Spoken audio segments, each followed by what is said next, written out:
할렐루야. 예수 그리스도 이름으로 하나님 말씀 증거하겠습니다. 우리 다 같이 성경 말씀 베드로 전서 2장 1절에서 5절까지 말씀을 다 같이 찾겠습니다.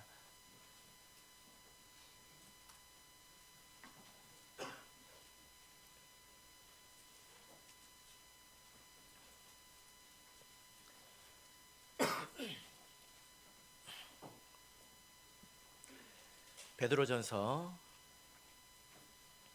2장 1절에서 5절까지의 말씀을 우리 같이 읽도록 하겠습니다.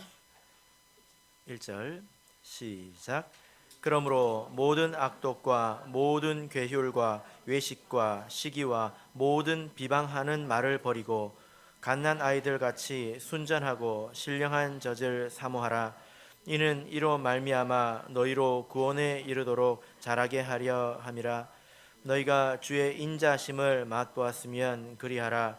사람에게는 버림바가 되었으나 하나님께는 택하심을 입은 보배로운 산 돌이신 예수께 나와 너희도 산 돌같이 신령한 집으로 세워지고 예수 그리스도로 말미암아 하나님이 기쁘게 받으실 신령한 제사를 드릴 거룩한 제사장이 될지니라. 아멘. 네, 오늘 이 시간은 신령한 교회로 나아가자라는 제목으로 하나님 말씀 증거하겠습니다. 2019년 첫 번째 안식일이 되었습니다. 저는 개인적으로 매년 그 교회의 비전이나 혹은 목표 또 표를 이렇게 정하고 또 현수막을 이렇게 붙이는 것을 그렇게 선호하지 않습니다. 그렇게 좋아하지 않습니다. 왜냐하면 이런 것이 어떤 면에서 그 세상의 그런 풍조에 휩쓸린 것이기도 하다, 이런 생각을 하기 때문입니다. 세상이 무엇이라고 말합니까? 어린아이들한테 뭐라고 물어봅니까? 야, 너는 커서 뭐가 될래? 그러면 애들이 뭐라고 그러죠? 모르겠는데요. 그러면 뭐라고 그럽니까? 야, 너는 꿈도 없냐? 너는 되고 싶은 것도 없냐? 비전도 없냐? 이렇게 이야기를 합니다. 그래서 그것을 위해서 열심히 살라고 이야기하지요. 그러나 사실 하나님 믿는 백성들은 그 말에 동의해서는 안 됩니다. 왜냐하면 성경의 창세기에 보면 요셉이 나오지 않습니까? 근데 그 요셉에게 꿈이 있었습니까? 비전이 있었습니까? 있었지요. 그런데 그것은 사람의 것이 아니라 하나님의 것이었습니다. 비록 그것이 하나님께서 요셉에게 주신 꿈과 비전이었지만 정작 요셉은 그 꿈의 내용이 무엇인지 몰랐습니다. 자기가 그렇게 꿈으로 본 것이 실제 무엇인지 꿈에도 몰랐죠. 그런 것입니다. 그래서 우리가 우리 스스로 미래를 정하고 방향을 정해서 나아가는 것은 그렇게 신앙 안에서 보면 아름답지 않은 것입니다. 그런데 우리가 세상의 풍조에 물들어서 해마다 철마다 산뜻한 현수막을 붙이지 않으면 마치 아무것도 안 하는 것처럼 느껴지기도 하게 되는 거지요. 이것은 물들어서 그런 것입니다. 제가 사택에서 교회에 오다 보면 이렇게 샘물교회가 있는데요. 그 교회는 매월 표가 있습니다. 혹시 주의 깊게 보셨습니까? 지나다니시면서 매월 표가 이렇게 붙는데 제가 그걸 보면서 어떤 생각을 했냐면, 야, 정말로 애쓴다. 매월 저렇게 말을 만들어내려고 하면 얼마나 힘들까, 그런 생각을 제가 했습니다.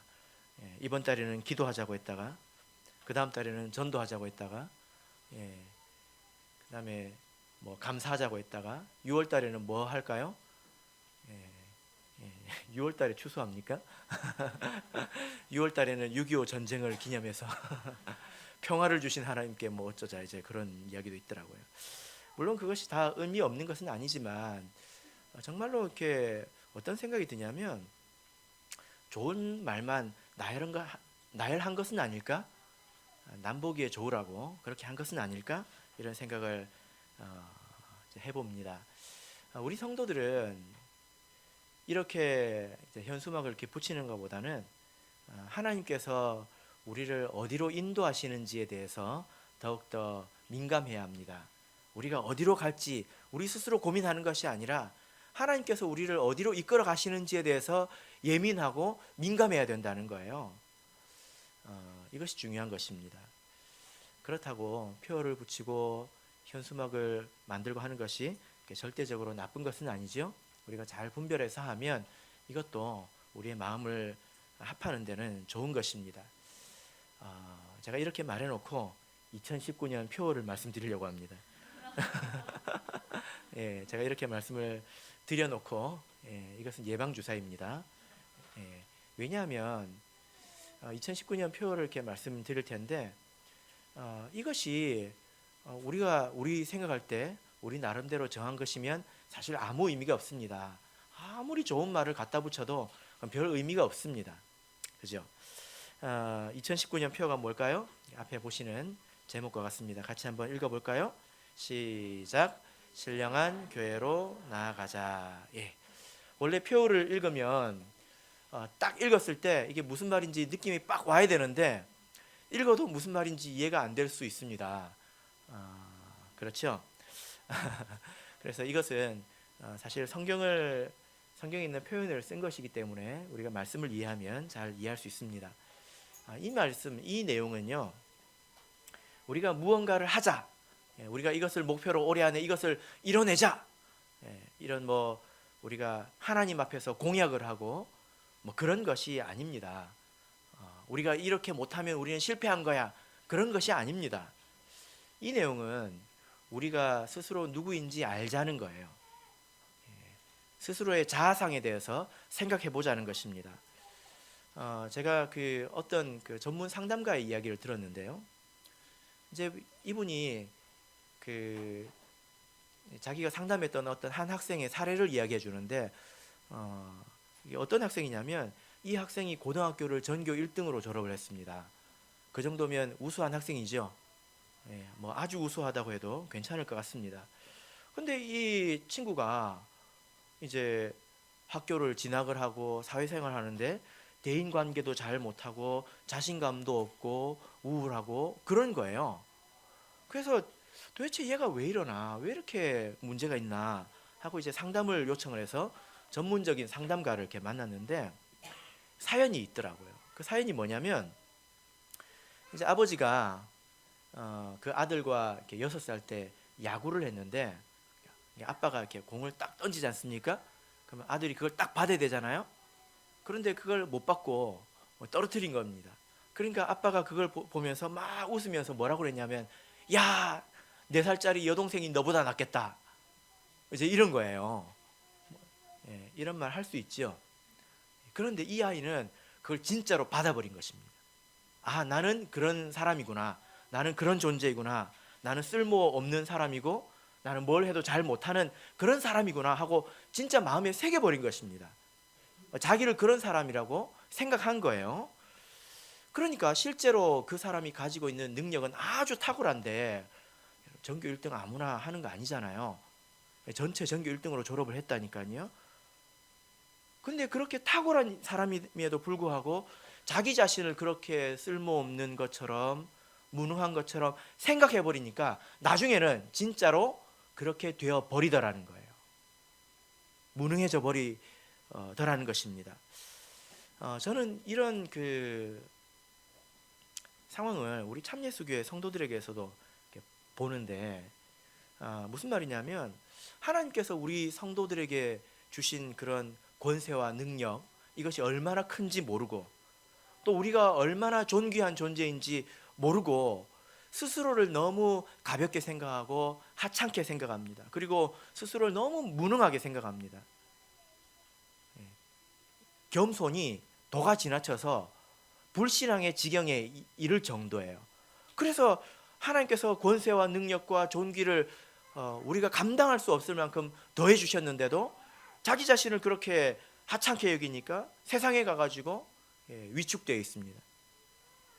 그래서 말 한마디 제대로 못하고 전도하지도 못하고 담대하지도 못합니다. 우리 교회에서 제일 훌륭하다고 하는 분들이 집사님들인데요. 설교 한번 시켜보세요. 도망가기 바빠요. 부끄러워해야 됩니다. 제가 예전에 어떤 교회에서 집사님한테 아동부 안수를 맡겼어요. 왜냐하면 제가 일정이 안 돼가지고. 그랬더니요, 도망갔어요. 집으로 가버렸어요. 왜 그래요? 스스로 부담스럽다는 것입니다. 자기는 그렇게 그런 사람이 안 된다는 거예요. 그러면 도대체 어디 가서 뭘 할 수 있겠습니까? 이것은 사실 우리가 전체적으로 무능하거나 또 우리가 하찮은 존재라서 그런 것이 아니라 스스로 우리를 그렇게 여기기 때문에 생기는 일들입니다. 우리가 어떤 권세를 가지고 있는지, 어떤 존귀함을 가지고 있는지. 그래서 여러분들은 혹시 이 겸손이 불신앙의 지경에 이르지 않았는지 자기 자신을 잘 생각해 봐야 돼요. 잘 생각해 봐야 돼요. 혹은 좀 비뚤어진 그런 자아상을 가지는 경우도 있습니다. 그래서 하나님께서 원하시는 모습은 그것이 아닌데, 또 하나님께서 바라시는 것이 그것이 아닌데 스스로 그렇게 되기를 원하는 거예요. 엉뚱한 사람이 되기를 원하는 것입니다. 마치 이것과 같아요. 하나님께서 우리를 남자나 혹은 여자로 이렇게 태어나게 하지 않으셨습니까? 남자로 태어났습니다. 근데 자기는 여자가 되고 싶은 거예요. 저 같은 사람이 여자처럼 화장하고 머리도 기르고 그러면 되게 좀 웃기지 않겠습니까? 수염도 나면서. 그게 하나님 보시기에 우스꽝스럽고 아름답지 않습니다. 그런 예가 성경 안에 있는데 고린도전서 4장을 보겠습니다. 오늘 성경은 찾으실 필요가 없고요. 고린도전서 4장 18절을 보겠습니다.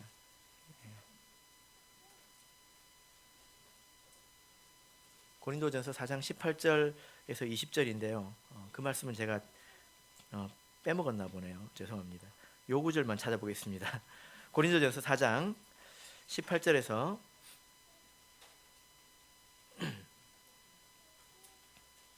20절. 자, 고린도전서 4장 18절에서 20절 같이 읽겠습니다. 시작. 어떤 이들은 내가 너희에게 나아가지 아니할 것 같이 스스로 교만하여졌으나 그러나 주께서 허락하시면 내가 너희에게 속히 나아가서 교만한 자의 말을 알아볼 것이 아니라 오직 그 능력을 알아보겠노니 하나님의 나라는 말에 있지 아니하고 오직 능력에 있음이라. 아멘. 지금 이 내용은요, 바울 사도가 고린도 교회 성도를 아주 심하게 책망한 것입니다. 근데 어떤 내용 때문에 책망을 했냐면 고린도 교회 성도들이 아주 좀 비뚤어진 자아상을 가지고 있었어요. 그래서 세상의 어떤 지식과 지혜로 자기를 이렇게 꾸미기를 원했습니다. 그것이 훌륭한 것이고 그것이 정말로 사람다운 것이다. 그래서 세상적으로 잘난 사람이 되기 원했다는 거예요. 그리고 그럴 뿐만이 아니라 교회 와서 그것을 자랑했습니다. 돈 있는 사람은 와서 돈 자랑하고, 지식 있는 사람은 와서 지식 자랑하고, 말 잘하는 사람은 와서 말 자랑하고 그랬다는 거예요. 그런데 이 교회가 얼마나 허약한 교회냐면요, 좋은 교회하고 나쁜 교회는 그런 데서 드러납니다. 어떤 교회가 나쁜 교회냐? 그런 자랑하는 것이 먹히면 나쁜 교회예요. 누가 와서 돈 자랑하고 지혜 자랑하는데 그 사람이 존경받지 않습니까? 나쁜 교회입니다. 그런 사람들이 외면당하는 교회는 좋은 교회겠지요. 그죠? 근데 고린도 교회는 그게 먹혔어요. 그래서 말 잘하는 사람들이 교회에서 득세하고 그랬단 말입니다. 그러니까 바울 사도가 뭐라고 이야기하고 있냐면, 내가 하나님께서 허락하시면 내가 너희들한테 가서 너희들의 말이 아니라 너희의 능력을 보겠다. 너희에게 살아계신 하나님의 능력이 있는지 내가 가서 확인해 보겠다. 이렇게 이야기를 하고 있습니다. 그들을 무시한 거죠. 이것이 하나님의 마음입니다. 하나님의 심정이라고요. 하나님께서 우리가 이제 하나님께서 원하시는 모습이 될 때에, 그것을 자랑할 때에 우리를 존중해 주시고 아름답게 여기시지, 세속적인 영광으로 우리를 치장해서 교회 와서 잘난 척하면 하나님께서 이렇게 대접하십니다. 교만하구나. 내가 너에게 하나님의 능력이 있는지 내가 보겠다. 이렇게 이야기합니다. 그래서 오늘 우리가 생각할 것은 우리 참예수교회 성도는 누구이며 참예수교회는 어떤 교회인가, 이 교회에 어떤 존귀와 어떤 영광이 있는가, 어떤 권세가 있는가, 이것을 우리가 봐야 합니다. 우리는 몇 명 안 되는 교회, 나는 무식한 사람, 나는 다 늙은 늙은이, 이렇게 스스로 여긴다면 그대로 그냥 끝나게 되겠지요. 자, 본문의 말씀으로 돌아가서 4절 5절을 읽겠습니다. 베드로 전서 2장 4절 5절. 오늘은 성경 구절을 좀 찾을 텐데요. 화면을 보시면 되겠습니다. 이제 본문 내용 빼고는 화면을 보시면 되겠습니다. 오늘 일정이 많기 때문에 오늘 특별히 준비를 했습니다. 4절 5절 같이 읽겠습니다. 시작. 사람에게는 버린 바가 되었으나 하나님께는 택하심을 입은 보배로운 산돌이신 예수께 나와 너희도 산돌같이 신령한 집으로 세워지고 예수 그리스도로 말미암아 하나님이 기쁘게 받으실 신령한 제사를 드릴 거룩한 제사장이 될지니라. 아멘. 여기 보면 우리에 대해서 이야기하기를 예수님은 산돌인데 우리도 그 산돌과 같다, 이렇게 이야기를 하고 있습니다. 우리가 뭐라고요? 돌. 누구 보고 돌 그러면 이제 기분 나쁘죠. 돌 하면 뭐가 생각납니까? 머리. 머리가 생각나잖아요. 돌머리 생각납니다. 그러나 이것은 세상적인 이해이고 성경 안에 보면 돌 이야기가 많이 나와요. 돌 하면 먼저 어떤 돌이 떠오르십니까? 뭐 여러 돌이 이렇게 떠오르는데 성경에 몇 가지 돌이 있습니다. 뭐 이스라엘 백성이 광야에서 목마를 때에 모세가 이제 반석에서 이렇게 물을 내지 않습니까? 그 반석이 쩍 하고 갈라지면서 그 안에서 생수가 이렇게 막 뿜어 나오잖아요. 그 반석이 누구입니까? 예수님을 상징한다고 우리가 배웠습니다. 근데 그 반석뿐만이 아니라 성경에는 여러 가지 이렇게 돌이 이렇게 나오는데 시편 118편 22절 23절 앞에 화면을 보시고 같이 읽겠습니다. 시작. 건축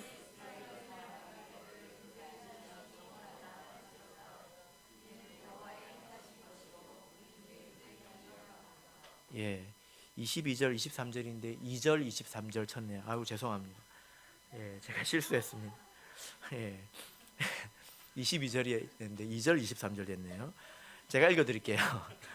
22절이 뭐냐면 건축자의 버린 돌이 집 모퉁이의 머릿돌이 되었나니 이는 여호와의 행하신 것이요 우리 눈에 기이한 바로다. 옛날에는 성서시대에 그 옛날에는 집을 무엇으로 지었냐면 돌로 지었습니다. 그래서 예수님을 일컬어서 목수라고 이렇게 하는 사람도 있지만 사실은 석수이다. 집 짓는 사람은 그때 돌로 지었기 때문에 이렇게 이야기하는 사람들도 있습니다. 그런데 이 건축자들은 그 웬만한 그 돌들은 다 쓰지 않습니까? 살려가지고 그 모양에 맞게.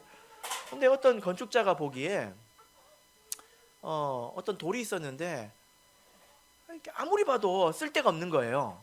너무 이상하게 생겨가지고 바닥에 깔 수도 없고 위에 얹을 수도 없고 이게 기둥으로 세울 수도 없고 아무데도 쓸데가 없는 거예요. 그래서 그 돌을 어떻게 했습니까? 버렸습니다. 그런데 하나님께서 그 돌을 가지고 집을 짓기 시작하셨는데 그 집에서 가장 중요한 기초석을 담으셨어요. 이게 머릿돌이라고 나와 있는데 성경에서는 똑같은 말로 기초석 혹은 모퉁이돌이라고 합니다. 집을 지을 때 그 모퉁이에 가장 크고 반듯한 돌을 딱 놓고 그 위에다가 집을 지어 올리지 않습니까? 바로 그 이야기예요. 건축자의 버린 돌이 집 모퉁이의 머릿돌이 되었나니 이거는 여호와의 행하신 것이요 우리 눈에 기이하도다. 사람이 정말 쓸모가 없어서 버렸는데 하나님이 쓰셨다는 거예요. 이 집은 바로 생명을 주는 교회를 상징합니다. 그리고 이 모퉁이 돌은 누구를 말할까요? 예수님을 말합니다. 에베소서 2장 20절을 보겠습니다. 다음, 이제 맞네요. 같이 읽겠습니다. 시작. 너희는 사도들과 선지자들의 터 위에 세우심을 입은 자라.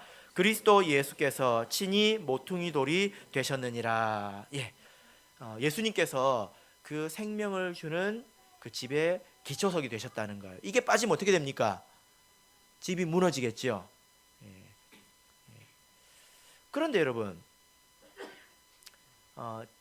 디딤돌이 또한 걸림돌이 된다라는 것을 아시죠? 그죠? 성경에 그런 돌이 있습니다. 이사야서 8장 14절을 보겠습니다. 같이 읽겠습니다. 시작. 그가 거룩한 피할 곳이 되시리라. 그러나 이스라엘의 두 집에는 거치는 돌, 걸리는 반석이 되실 것이며 예루살렘 거민에게는 함정 올무가 되시리니. 여기 보니까 또 어떤 돌이 나옵니까? 거치는 돌, 걸리는 반석이 된다 이렇게 나오죠. 그러니까 이 예수님은 거룩한 피할 곳이 된다. 생명을 주는 곳도 되시지만 어떤 사람에게는 뭐도 된다고요? 거치는 돌도 된다는 거예요. 그것 때문에 자빠져서 콱 깨진다는 거예요. 다니엘서 2장 34절을 보면요, 같이 읽겠습니다. 시작. 또 왕이 보신즉 사람의 손으로 하지 아니하고 뜨인 돌이 신상의 철과 진흙의 발을 쳐서 부서뜨리매. 여기 보니까 또 어떤 돌이 나옵니까? 뜨인 돌이 나오죠. 저는 옛날에 성경을 잘 모를 때에 뜨인 돌 이런 말 했을 때 돌이 공중에 둥둥 떠 있나? 이제 그렇게 생각을 했습니다. 근데 그런 말이 아니고요. 산에서 큰 안반이 있다면 거기서 돌을 이렇게 채취를 할 때 돌을 떠낸다고 하잖아요. 그렇게 이렇게 떠내졌는데 사람의 손으로 이렇게 떠내진 것이 아니다는 겁니다. 근데 그 돌이 어떻게 됩니까? 돌이 막 날아가 가지고 신상의 철과 진흙의 발을 쳐서 부서뜨리며 우상을 부서뜨렸다는 거예요. 이거는 심판하는 돌을 말합니다. 이 모든 것은 사실은 다 예수님을 말하는 거예요. 자, 그래서 무슨 말이냐면 이 그 돌을 가지고 예수님의 어떤 면을 설명하고 있는데, 예수님은 사람들이 구원을 얻도록 이제 모퉁이 돌도 되어 주시지만 한편으로는 그 돌로 심판하시는 분도 되신다는 거예요. 우리가 믿는 예수님은 그런 분이죠. 우리의 구원자이시기도 하지만 사람을 또 심판하시는 분이기도 합니다. 여러분, 그러면 우리는 누구입니까? 우리도 이와 같이 산돌과 같습니다. 우리도 그와 같다는 거예요. 여러분, 모퉁이 돌만 가지고 집이 됩니까? 모퉁이 돌만 가지고 집이 됩니까? 안 되지요. 우리들은 무엇입니까? 그 위에 놓여진 또 다른 산돌들입니다. 우리도 뭡니까? 돌이죠. 그래서 이 말이 무슨 말이냐면, 세상이 예수님을 통해서 구원을 얻을 수 있습니다. 예수님을 통하지 않고 구원을 얻을 수 있습니까? 없습니다.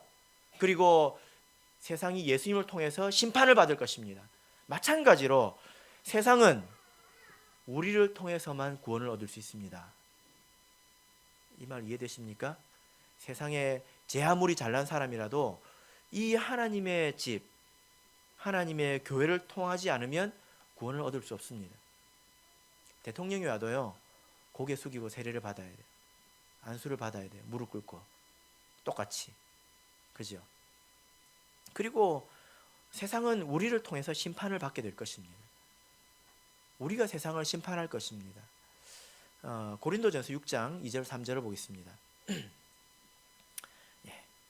같이 읽겠습니다. 시작. 성도가 세상을 판단할 것을 너희가 알지 못하느냐? 세상도 너희에게 판단을 받겠거든 지극히 작은 일 판단하기를 감당치 못하겠느냐? 우리가 천사를 판단할 것을 너희가 알지 못하느냐? 그러하거든 하물며 세상 일이랴. 예. 여기서 보니까 우리가 세상을 판단한다고 말하고 있는데, 여기서 이 판단이라는 말은 심판이라는 뜻입니다. 원문을 보면 심판한다는 거예요. 너희가 장차 세상을 심판해야 될 텐데 어떻게 그 작은 일도 하나 판단하지 못해가지고 세상의 법정에 가서 머리를 조아리냐? 이제 그런 내용 가운데 등장하는 이야기입니다. 예수님께서도 그렇게 말씀하셨는데요. 나를 쫓는 너희도 12보좌에 앉아 이스라엘 12지파를 심판하리라, 이렇게 말씀하셨습니다. 그러니까 여러분, 우리는 어떤 존재입니까? 우리가 아무리 약해 보여도 세상은 우리를 통해서만 구원을 얻을 수 있습니다. 우리가 아무리 약해 보여도, 세상이 아무리 강해 보여도 우리가 그들을 심판할 겁니다. 그래서 예수님과 우리는 한 몸을 이루죠. 예수님은 머리가 되시고 교회는 그의 몸이 됩니다. 예수님은 기초석이 되시고 우리는 그 위에 그런 작은 돌들이 되어서 집을 이룹니다.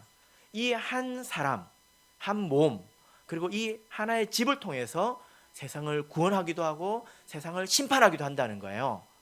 이게 교회의 권세이고 교회의 존귀함입니다. 여러분, 그래서 우리가 어깨를 펴도 됩니다. 세상에 뭐 많은 교회들도 있고 많은 또 잘난 사람들이 있지만 그 사람 앞에서 여러분 기죽지 마세요. 기죽을 필요 없습니다. 왜 그렇습니까? 그래 봐야 내 밑으로 들어와야 돼요. 좀 그렇게 말하자면 그렇다는 것입니다. 교회 와서 무릎을 꿇어야 된다는 것입니다. 그래 봐야. 이게 교회의 존귀함입니다. 이런 하나의 그 몸, 그리고 하나의 집을 오늘 베드로전서 2장에서는 어떤 집이라고 부르고 있습니까?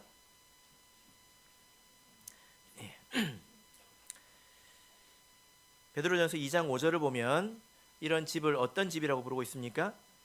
신령한 집이라고 부르고 있습니다. 신령한 집, 혹은 신령한 교회라고 해도 될 것 같습니다.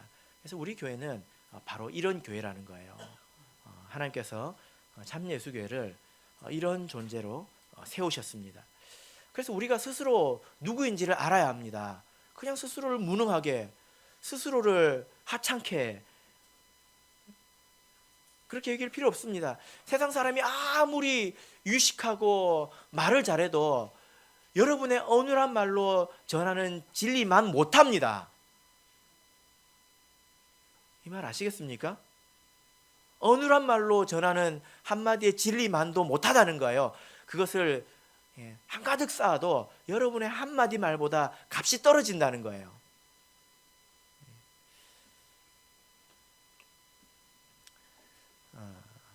이제 그런 집을 신령한 집이라고 했는데, 여러분 그 신령한 그러면 뭐가 생각나십니까?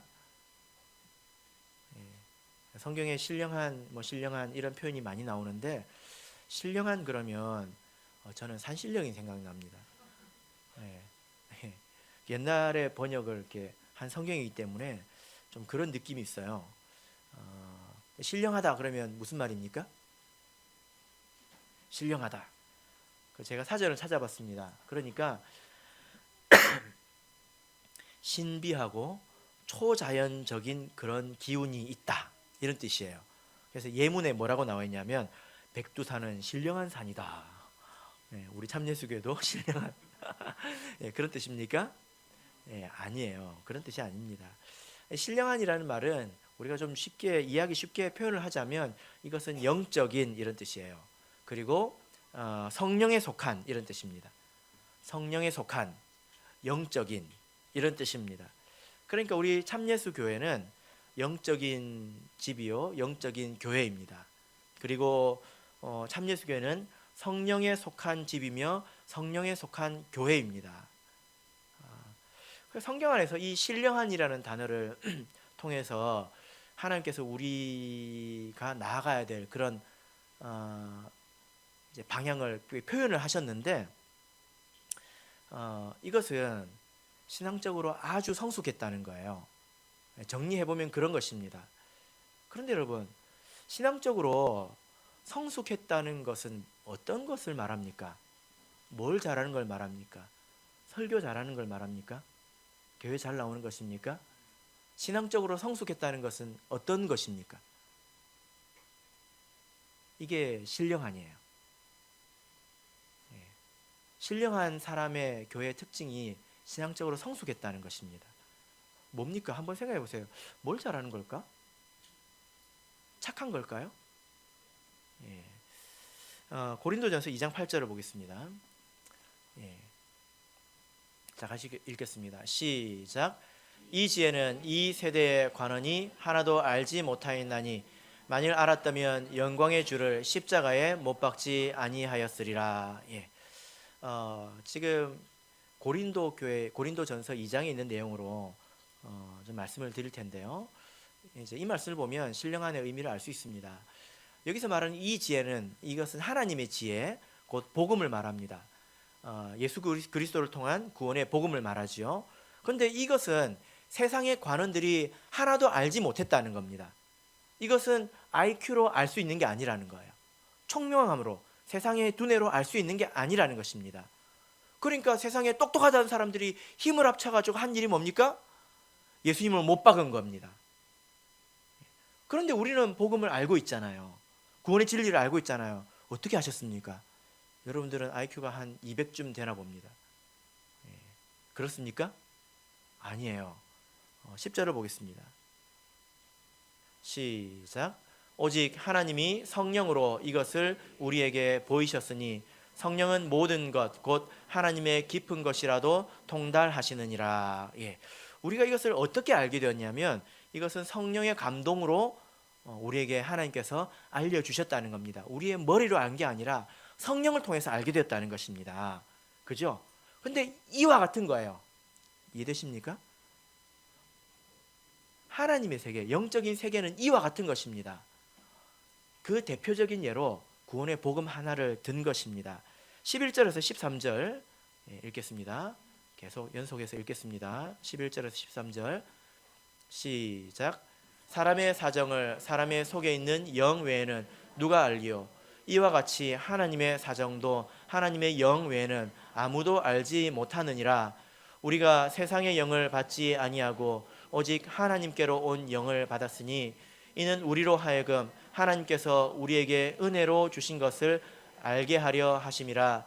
우리가 이것을 말하거니와 사람의 지혜의 가르친 말로 아니하고 오직 성령의 가르친 것으로 하나니 신령한 일은 신령한 것으로 분별하느니라. 우리가 진리를 성령을 통해서 안 것처럼 우리가 겪는 어떤 세상의 많은 일들, 성경의 말씀들, 또 어떤 사건들, 그것을 영적으로 판단하는 그런 안목이 우리 성도들에게 있어야 된다는 것입니다. 14절 15절을 읽겠습니다. 시작. 육에 속한 사람은 하나님의 성령의 일을 받지 아니하나니 저희에게는 미련하게 보이며 또 깨닫지도 못하나니 이런 일은 영적으로라야 분변함이니라.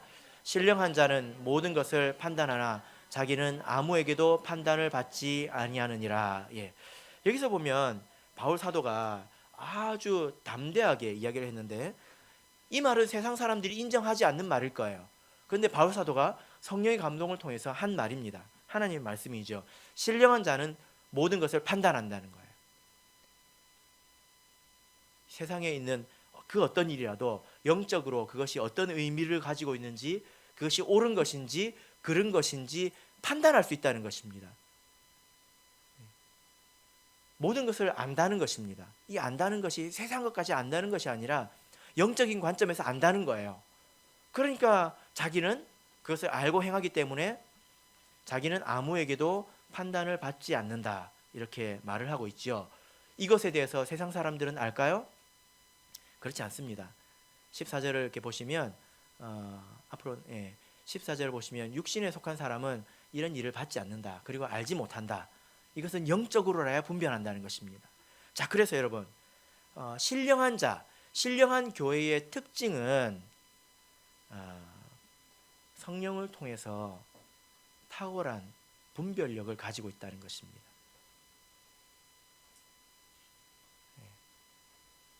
지금이 웃어야 될 때인지 울어야 될 때인지, 지금이 기도해야 될 때인지 일어서서 뛰어야 될 때인지, 이것이 옳은 것인지 이것이 그른 것인지 나에게 찾아오는 일마다 판단할 수 있다는 거예요. 그리고 성경의 말씀을 이해한다는 것입니다. 이것이 신령한 자이고 신령한 교회죠. 히브리서 5장 14절을 보겠습니다. 자, 고린도전서 3장 1절 볼게요. 다시 읽겠습니다. 시작. 형제들아, 내가 신령한 자들을 대함과 같이 너에게 말할 수 없어서 육신에 속한 자 곧 그리스도 안에서 어린 아이들을 대함과 같이 하노라. 그러나 모든 성령 받은 자가 다 신령한 자입니까? 아니에요. 모든 성령 받은 교회가 다 신령한 교회입니까? 아니에요. 그 중에는 어린아이와 같은 그런 교회도 있다는 것입니다. 이것에 대해서 히브리서 5장 14절에서는 이렇게 이야기하고 있습니다. 같이 읽겠습니다. 시작. 단단한 식물은 장성한 자의 것이니 저희는 지각을 사용함으로 연단을 받아 선악을 분별하는 자들이니라. 그래서 여기서 보면 장성한 자들이 나오는데 이것이 바로 신령한 자들을 말하죠. 이 자들은 지각을 사용함으로 생각할 수 있다는 것입니다. 그래서 선악을 분별할 수 있다는 거예요. 요한계시록 4장 6절을 보겠습니다. 4장 6절 읽겠습니다. 시작. 보좌 앞에 수정과 같은 유리 바다가 있고 보좌 가운데와 보좌 주위에 네 생물이 있는데 앞뒤에 눈이 가득하더라. 이것은 네 생물은 성숙한 우리 성도의 모습을 상징하는 표현이에요. 그런데 이 사람들은, 이 성도들은 어떠냐면 앞뒤에 눈이 가득하더라는 거예요. 여기서 말하는 눈은 요 눈을 말합니다. 앞뒤라는 것은 앞면과 뒷면을 말하는 거예요. 표면이 다 눈으로 되어 있다는 것입니다. 뒤에도 눈이 있으니까 뒤도 보겠죠. 옆도 보겠죠. 손에도 눈이 있습니다. 만질 때 그걸 본다는 거예요. 내가 이걸 만져야 될지 만지지 말아야 될지. 내 입으로 들어갔습니다. 윗속에 지금 뭔가 있겠지요. 그럼 이것을 소화시켜야 될지 버려야 될지도 본다는 거예요. 눈이 다 눈으로 이루어졌다는 거예요. 이것은 무엇을 말합니까? 분별력 덩어리라는 거예요. 그래서 신앙의 성숙은 분별력이 있다는 것입니다. 하나님의 말씀을 알아서 뭐가 좋은지, 이게 중요한 건지 저게 중요한 건지, 이게 옳은지 저게 옳은지, 이것을 아는 깊이 있는 그런 깨달음이 있다는 거예요. 여러분, 제가 이런 질문을 한번 해볼게요. 여러분, 우리가 하나님을 어떻게 기쁘게 할 수 있겠습니까? 우리가 어떻게 그런 삶을 살 수 있겠습니까? 이건 지식이 있어야 합니다. 한번 이렇게 생각을 해보세요. 예를 들어 내가 배가 고파요. 배가 고파요. 근데 앞에 음식이 있다는 말입니다. 음식이 있어요. 근데 어떤 음식은 같이 먹으면 안 되는 음식도 있지요. 같이 먹으면 설사를 하는 음식도 있습니다. 그리고 어떤 음식은 나에게 독이 될 수도 있습니다. 근데 그걸 몰라요. 그럼 배고프니까 막 먹겠지요? 그러면 그 다음날 어떻게 됩니까? 배탈이 나고 설사를 하게 되는 것입니다. 그러면 결국 자기의 어떤 자기에게 유익이 되지 못하지요. 나에게 좋은 것이라고 생각하고 했는데 사실은 나에게 해가 되었다는 거예요. 영적으로도 마찬가지입니다. 우리가 참으로 지식이 있으면, 예를 들어 그냥 도덕적으로 거짓말하면 안 돼, 이 정도를 가지고 안다고 말할 수가 있는 게 아니에요. 거짓말을 하게 되면 어떤 일을 겪게 되는지, 하나님께서 그 사람을 어떻게 다스리시는지 깊이 있는 지식이 있어야 합니다.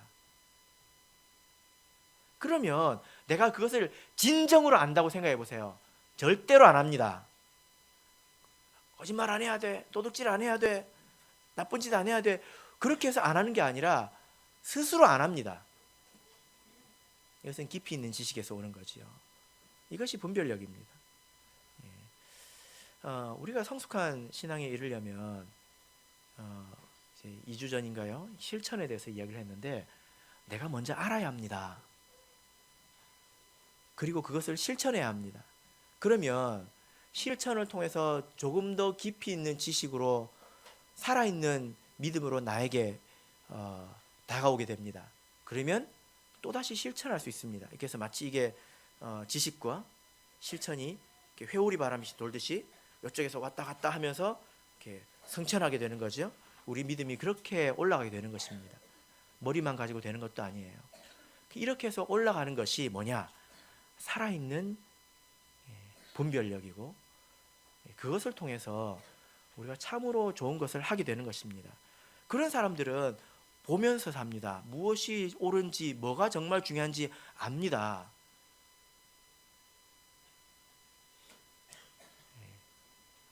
그렇게 아는 것과 도덕적으로 아는 것은 달라요.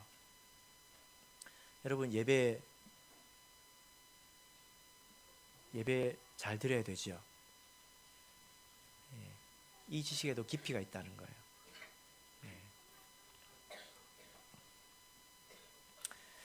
우리가 이렇게 신앙적으로 이렇게 성숙하기 위해서는 어떻게 해야 될까요? 본문의 말씀으로 돌아가겠습니다.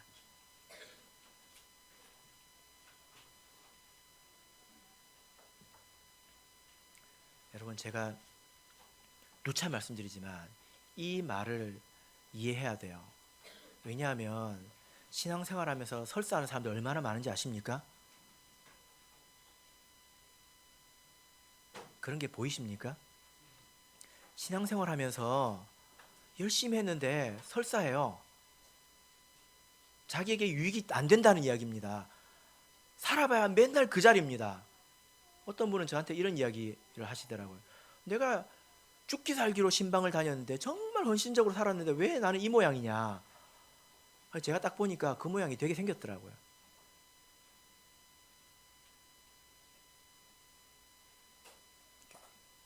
신령한 그런 성도가 되기를 사모해야 합니다. 그러면 오늘 먹은 것이 내일의 내 힘이 될지 분명하게 스스로 압니다. 설사하지 맙시다. 정말입니다. 안타까워요. 근데 그런 사람은 말해줘도 몰라요. 지금 누구들이라고 하는 말인지 또 몰라요. 안타깝지요. 신령한 자가 되는 데는 방법이 있습니다. 1절에서 4절 읽겠습니다. 베드로전서 2장 1절에서 4절 읽겠습니다. 시작. 그러므로 모든 악독과 모든 괴휼과 외식과 시기와 모든 비방하는 말을 버리고 갓난 아이들 같이 순전하고 신령한 젖을 사모하라. 이는 이로 말미암아 너희로 구원에 이르도록 자라게 하려 함이라. 너희가 주의 인자심을 맛보았으면 그리하라. 사람에게는 버림바가 되었으나 하나님께는 택하심을 입은 보배로운 산돌이신 예수께 나와. 자, 여기서 보면 몇 가지를 이야기를 하고 있는데 여러분 이 말씀에 따라서 1년만 신앙생활 해보십시오. 달라진 걸 알게 될 겁니다. 10년 해도 그대로라고요? 이유가 있습니다. 1년만 해보십시오. 이 말씀을 따라서. 첫 번째 무엇입니까? 1절 보세요. 첫 번째는 버리는 것입니다. 무엇을 버려야 됩니까? 악독과 괴휼과 외식과 시기와 비방을 버려야 합니다. 그러니까 우리가 하나님께 어떤 신령한 것을 받으려면 먼저 내 속에 있는 것을 버릴 줄 알아야 합니다. 내 속에 악한 마음을 가지고 있고 간사한 마음, 이건 계산하는 것입니다. 이런 마음을 가지고 있고 혹은 위선적인 태도, 겉과 속이 다릅니다. 그리고 혹은 남을 시기하거나 비방하는 것, 이건 무슨 말이냐면 다른 사람들보다 좀 우월해지고 싶다는 거예요. 그런 말을 하는 것입니다. 이런 마음이 우리에게 있으면 하나님의 은혜가 우리 마음에 임하지 않습니다.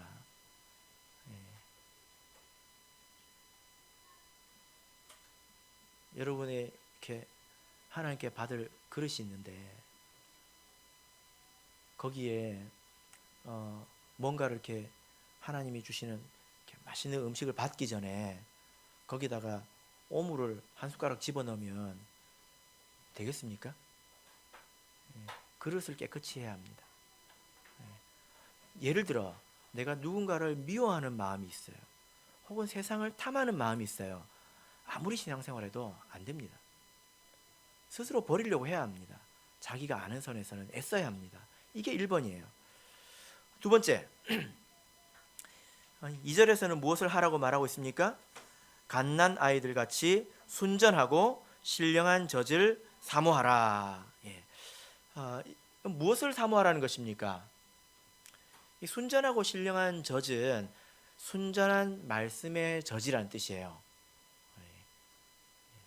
이 그 원문의 의미는 그렇습니다. 이것은 하나님의 말씀을 말합니다.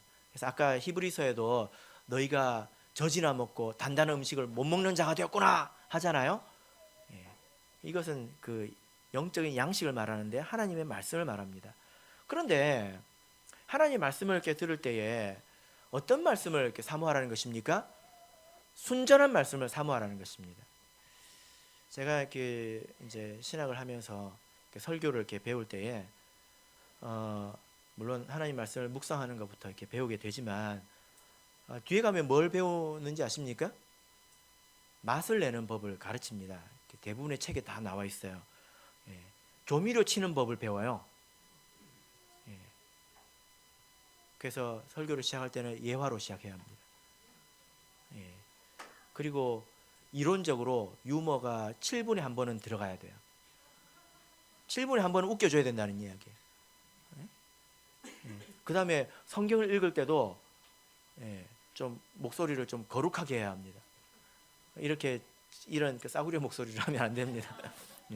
그러므로 모든 악독과 홀리 보이스라고 하죠. 어우. 호흡법도 배우고요. 말하는 순서도 가르쳐 줍니다. 근데 제가 이런 것들을 막 배우다 보니까 본 재료를 넣고 조미료를 쳤는데 나중에 조미료가 너무 많이 덮여가지고 뭘 넣고 요리를 했는지 잊어버렸어요. 조미료밖에 없어요. 조미료 맛이에요. 근데 진짜 희한한 것은 사람들은 그런 걸 좋아한다는 겁니다. 진짜입니다. 재미있고 위로받기 원하고 그런 거 좋아합니다. 제가 처음에는 그렇게 했어요. 그런데 지금은 그렇게 안 합니다. 오늘도 제가 성경 구절을 엄청 많이 찾았잖아요. 그죠? 이러면 사람들 싫어하거든요. 제가 압니다. 근데 제가 왜 이렇게 하는지 아십니까? 이 말씀의 순전한 뜻이 무엇인지를 설명하려고 그러는 거예요. 그래야 성숙이 있기 때문입니다. 저도 할 줄 알아요. 재밌게도 할 줄 알고 유머 책이 얼마나 많은지 아십니까? 예화 사이트에 예화가 수만 개가 쌓여 있어요. 그러다 보면 이렇게 주객이 전도가 돼가지고 성경 묵상하는 데는 30분, 1시간, 예화 찾는데 3시간, 4시간 어디 쌈박한 예화가 없나 이렇게 찾아 헤맨다는 겁니다. 그 설교 듣고 나면 뭐가 생각납니까? 예화가 생각나요. 오늘 본문이 어딘지는 기억도 안 나요. 이제 그러면 안 된다는 겁니다. 우리는 순전한 말씀을 전해야 되고 말씀이 있는 그대로의 뜻을 알아야 합니다. 그래야 우리가 신앙적으로 성숙할 수 있다는 거예요. 작년과 달라질 수 있다는 것입니다. 더 나아질 수 있다는 거예요. 그래서 우리가 무엇이 정말로 옳은지 알 수 있습니다. 그리고 그것이 경험이 됩니다. 신앙생활의 참 기쁨을 우리가 알 수 있습니다. 여기에 그 증인들이 많이 있을 거예요. 정말로 그렇다는 것을 아시는 분이 있을 겁니다. 그래서 말씀을 사모해야 합니다. 특별히 오늘 이제 나중에 성경 읽기 실천을 하신 분들께 시상을 하실게 할 텐데 정말로 잘하신 거예요. 그리고 제가 하나님께 받은 지식이 있는데 예배 시간에 졸면 안 된다는 거예요. 제가 굉장히 많이 말하잖아요. 제가 생각해도 너무 많이 말하는 것 같아요. 그런데 제가 아는 게 있기 때문입니다. 정말로 그건 나쁜 겁니다. 그건 정말로 고쳐야 되는 것입니다. 하나님 말씀 듣는 시간에 잘 들어야 됩니다. 1초도 졸지 말아야 돼요. 그리고 하나님 말씀을 여기서 귀담아 들으셨지요? 한 번 들으셨으면 2번 들으십시오. 홈페이지에 가보면 녹음해서 다 올려줍니다. 그리고 천안교에서는 그 영상으로 찍어서 이렇게 올려줍니다. 2번 들으십시오. 2번 들으신 분은 3번 들으십시오. 그 이상 들으라고는 제가 이야기 안 할 거예요. 그런데 그것이 말씀을 사모하는 겁니다. 이렇게 한번 해보십시오. 1년 뒤에 내 신앙이 달라져 있고 내 기도에 깊이가 생겼고 하나님과 교감하는 것이 느껴질 것입니다. 또 하나님 은혜가 체험되질 것입니다. 그렇게 쌓여가다 보면 우리가 어느 순간에 신령한 자가 되는 거예요. 그래서 알게 됩니다. 4절 보겠습니다. 4절에서는 무엇을 하라고 말하고 있습니까? 예수께 나오라고 말하고 있습니다. 여러분, 어떻게 하는 것이 예수께 나오는 것입니까? 기도하는 것입니다. 예수께 나오라고 말하고 있죠. 기도하는 것입니다. 이것은 제가 예전에 있었던 그 어떤 교회에서 한 집사님께서 새벽에 신문 배달을 하시는 분입니다. 아시는 분도 계실 텐데 이분은 새벽 1시에 시작을 해가지고요. 아침 8시, 9시에 마칩니다. 뭐 언제 자려는지 한번 생각해 보세요. 저녁 예배 나와요. 마치고 9시 갑니다. 그러면 정리하고 잠을 자면 2-3시간 자요. 일어납니다. 그래서 새벽에 일을 하죠. 그리고 마치면 들어가서 또 자야 됩니다. 그럼 2-3시간 잡니다. 그 알람을 11시 40분에 맞춰요. 일어나면 차를 몰고 20분 동안 교회로 이제 운전해 와서 그분은 12시에 새벽 기도를 합니다. 여러분 중에 이분보다 피곤한 분 계십니까? 이분보다 피곤한 분 계십니까? 근데 기도는 그렇게 해야 되는 것입니다. 제가 이렇게 보니까 기도를 안 하시는 분들이 많은 것 같아요. 기도를 기도같이 해야 되는 것입니다. 물론 형편이 안 되거나 또 이제 그런 경우가 있을 수 있죠. 그러면 집에서 깊이 기도해야 됩니다. 그냥 형식적으로 기도했다 점만 찍는 것이 아니라 깊이 기도해야 됩니다. 제일 좋은 것은 교회 와서 같이 기도하는 게 제일 좋죠. 그렇게 기도해야 우리가 영적으로 더욱더 성숙할 수 있습니다. 이 모든 것이 같이 있어야 됩니다. 내가 더러운 것을 내 마음에서 버리려고 해야 됩니다.